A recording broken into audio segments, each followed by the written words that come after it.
This week on Chateau Capers there is damage. More damage, renovation, painting, dogs, woodworm, river calamities and Robert Plant.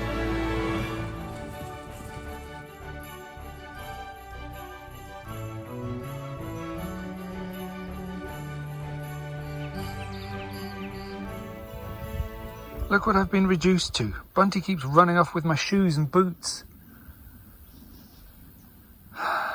At least I've got one of each.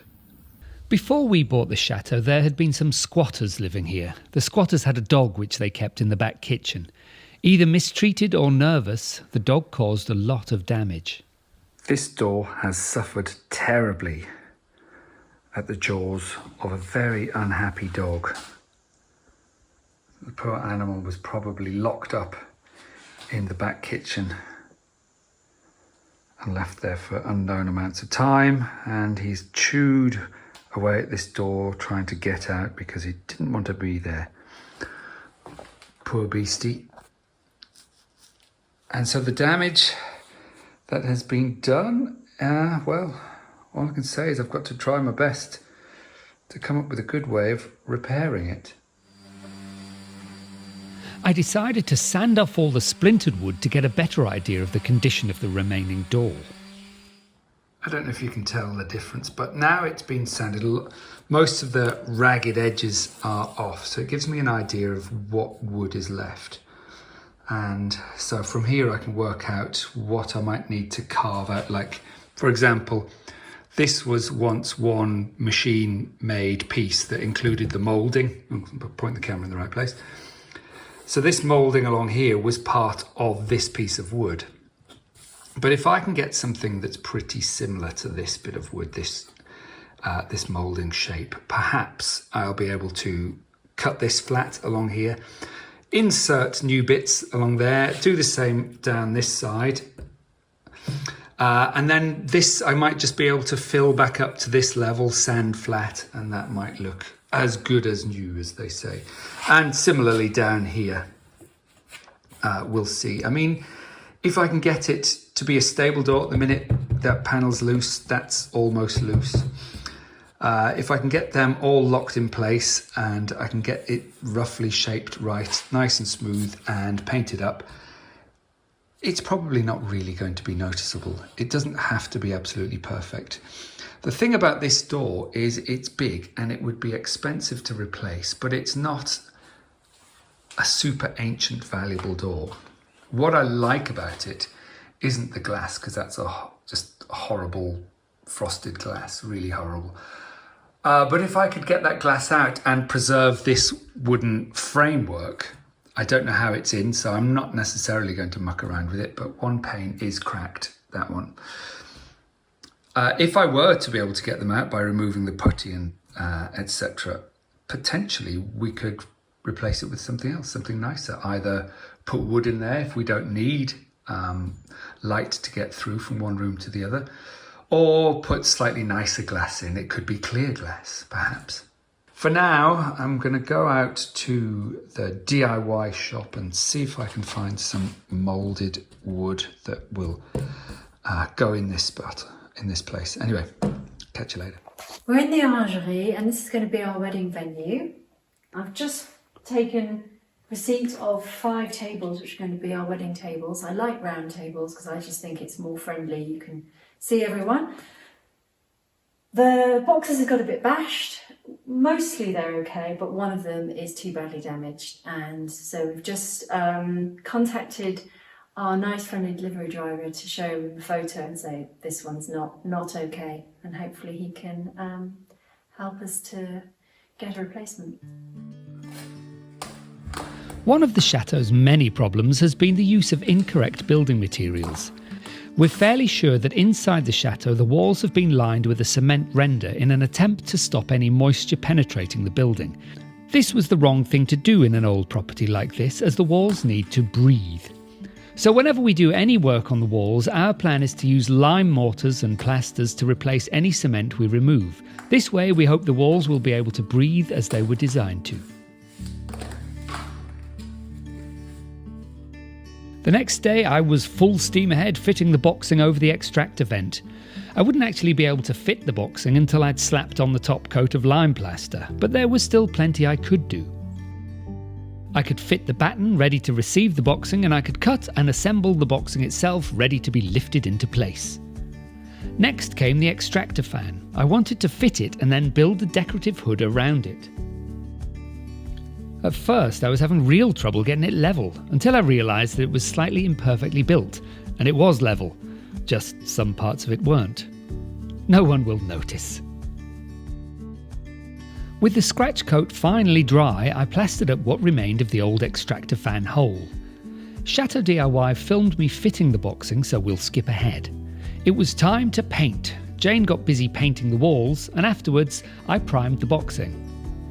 The extractor vent is 100mm in diameter, however, it's 150mm when it exits the extractor fan itself, so I will have to buy a reducing adapter to connect the two together. As you can see, it was early morning. My hair was still wet. I really should fix that leak in the waterbed. And I hadn't even put on my socks. In just a few short hours, this room needed to be camera ready. If only I could work this fast in real life. That's some mighty fine boxing you've got there. It's not too bad. Obviously it's not perfect. In an ideal world there'd be no boxing, but we need boxing. I'm just smoothing out the joins so it won't be quite so noticeable when it's all finished and painted up. Getting some important painting in. Yeah, it's lovely to put this colour on. It's going to look very nice. Your fabulous boxing. We were having to rush the paint job a little for the camera shoot, but there will be time for touching up later. We'll do our own reveal of the back kitchen soon, but for now there is still some finessing to be done. I'd found some suitably decorative wood strips in the local DIY centre and now had a plan for restoration. I marked out where the original moulding had been and began to chisel out a recess for the new wood. This process would take longer than the time I had to commit to it this week, so for now I'm very happy with the proof of concept. The rest of the missing wood can be reformed with wood filler. Now that we're kayakers, we hope to get out on the river regularly. We brought our navigation spaniels out to inspect our planned route. They should be able to sniff out any potential hazards that could capsize us.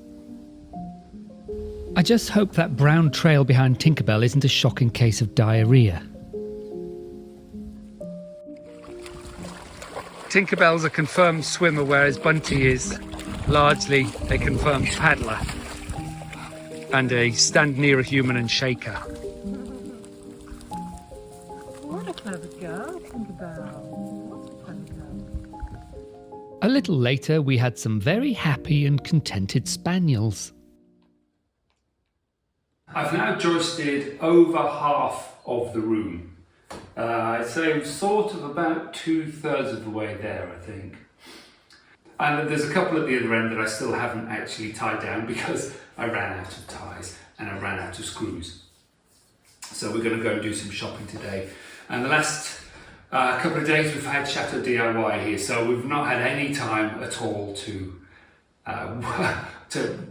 work in this room because it wasn't being filmed, and we haven't had any time to go out shopping.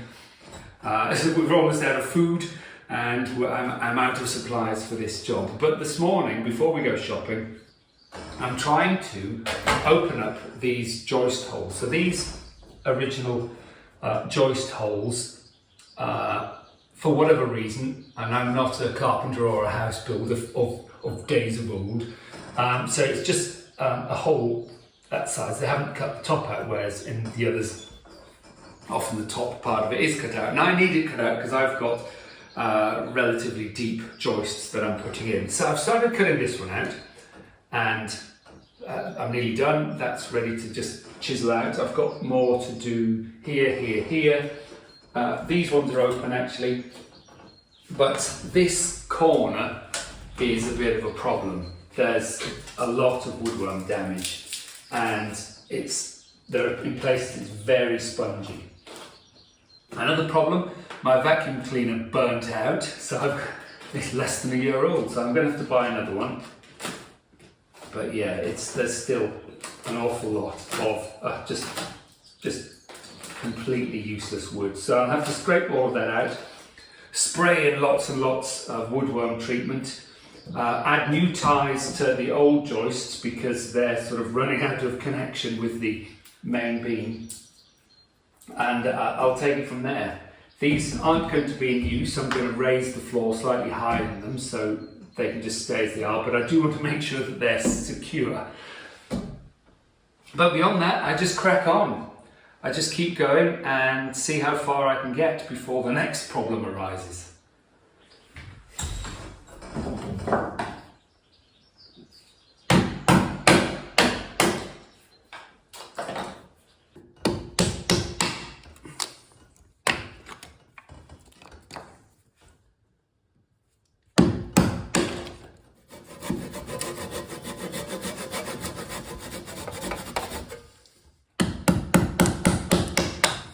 For every section that looked sound, there was another that didn't. In the corner of the room, I discovered a lot of damage. As usual, the only way to assess it properly was to remove the really bad wood. This way I can see if any of the joists have lost support or if the beam itself is too badly compromised. It would also mean I can get the insecticide spray into where it's needed most.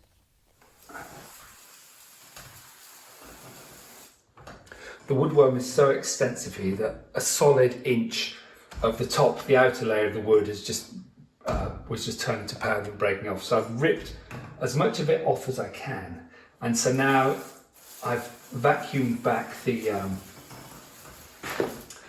all the dust away to reveal what's left, the harder stuff. Don't step on that, chain.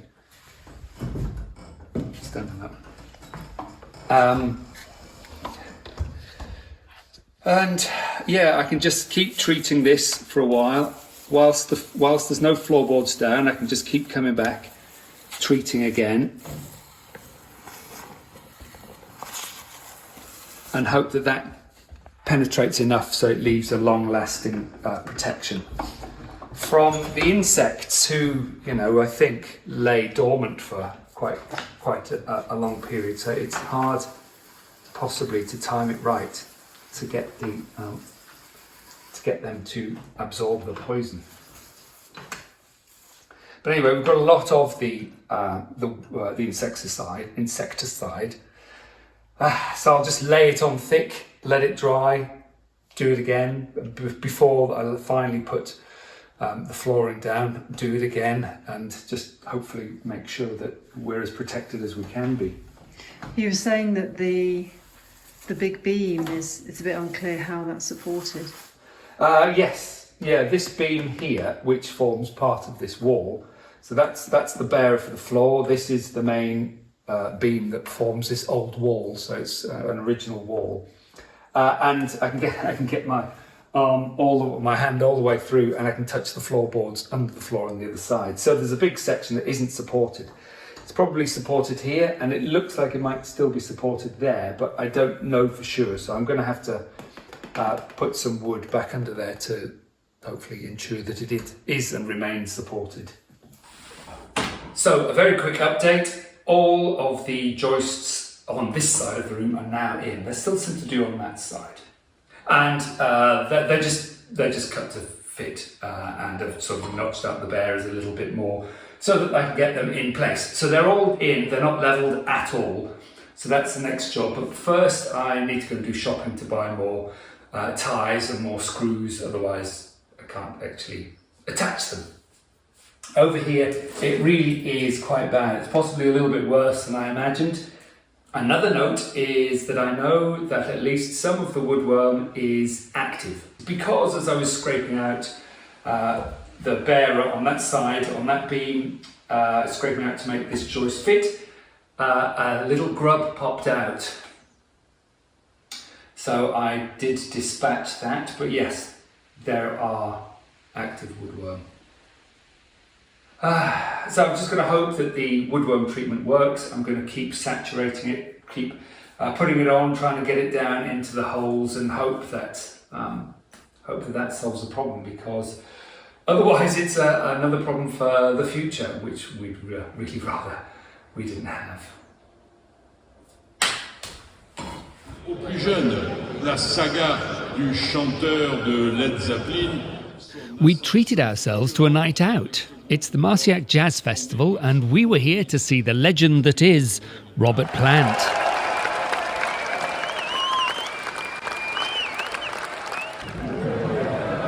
Hello. Yeah, it's great to be here. Have some great friends not too far from here in Condom, and so it's good to be back in the commune. Thank you. Whilst not actually jazz, the music was staggeringly good and the vocals superb. If you get a chance to see Robert Plant present Saving Grace, I highly recommend going.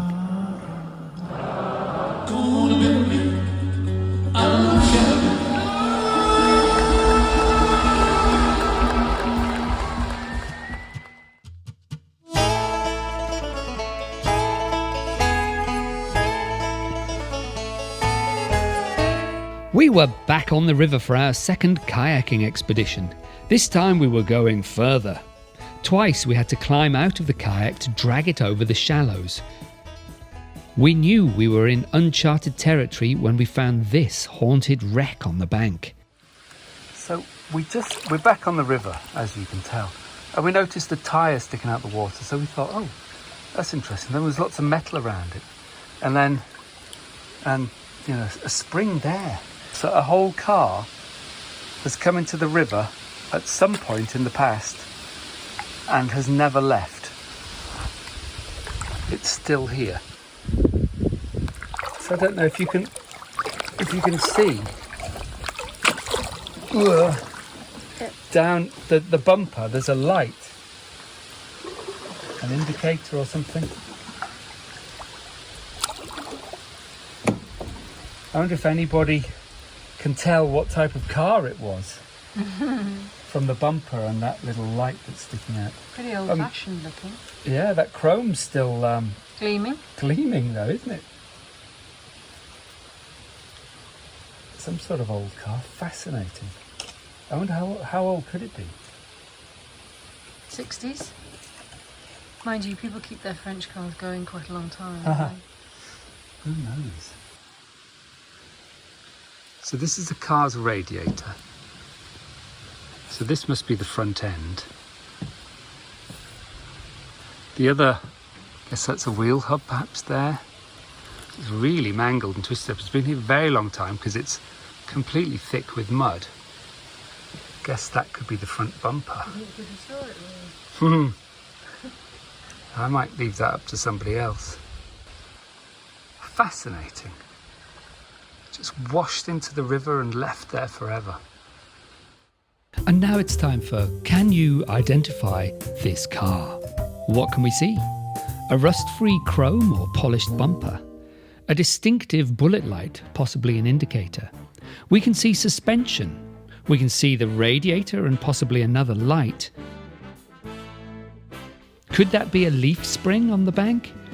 The car is on a riverbank in France, which means an increased likelihood that the car is French or European. If you think you know the answer, let us know in the comments. I'll just let you know now, we have no idea. I wonder if anybody's seen that car in years and years and years. Cool. Let's carry on. The water's, we've got about as far as we can today because the water's very rapid there, and I think we're getting to the fall. So we're just going to let ourselves turn around and slowly float back down, I think. Oh, I know. bottoming out.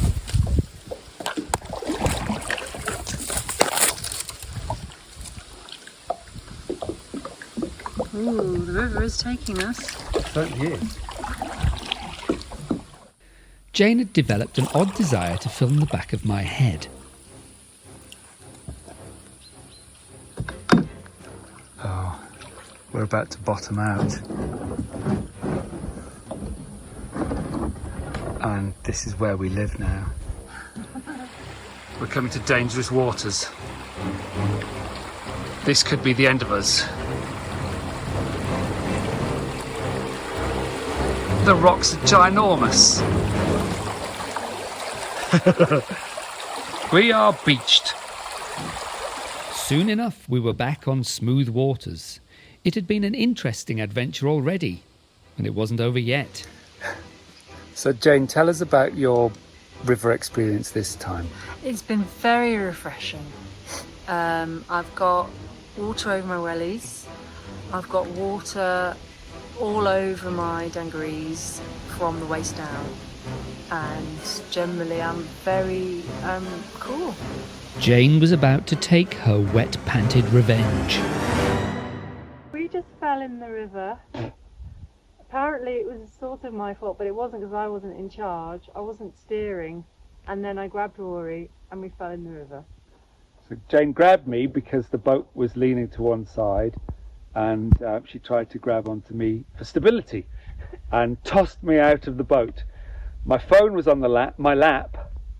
Luckily my phone's waterproof because we've just spent the last 10 minutes with me barefoot scrabbling around the bottom of the river trying to find my phone.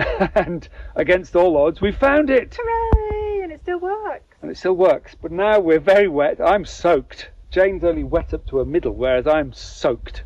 And I was quite dry before.